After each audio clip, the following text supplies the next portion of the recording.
भारतीय कम्युनिस्ट पक्षाच्या वतीने आज चांदूर रेल्वे येथे महावितरण कंपनीच्या कार्यालयावर स्मार्ट मीटर विरोधात जोरदार मोर्चा काढण्यात आला।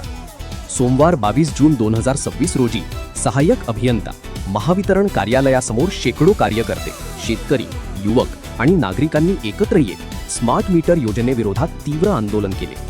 आंदोलनकर्त्यांनी स्पष्टपणे मागणी केली की ग्राहकांची परवानगी किंवा लेखी संमती न घेता कोणत्याही घरात स्मार्ट मीटर बसवणे नये। तसेच ज्या ठिकाणी स्मार्ट मीटर बसवण्यात आले आहेत ते तात्काळ काढून पुन्हा जुने मीटर बसवावे। यावेळी पंजाब आणि तामिळनाडू सरकारप्रमाणे महाराष्ट्रातही सर्व वीज ग्राहकांना 200 युनिट मोफत वीज देण्याची मागणी करण्यात आली। शेतकऱ्यांना शेतीसाठी 24 तास अखंड वीज पुरवठा उपलब्ध करून द्यावा आणि घरगुती ग्राहकांसाठी वीज दर कमी करावे अशी ही मागणी करण्यात आली। आंदोलनकर्त्यांनी एप्रिल 2024 मधील वीज दरवाढ तात्काळ रद्द करण्याची मागणी करत स्मार्ट मीटर बसवण्यापूर्वी ग्राहकांना संपूर्ण माहिती आणि अटी शर्ती लेखी स्वरूपात देण्याची मागणी केली। भारतीय कम्युनिस्ट पक्षाच्या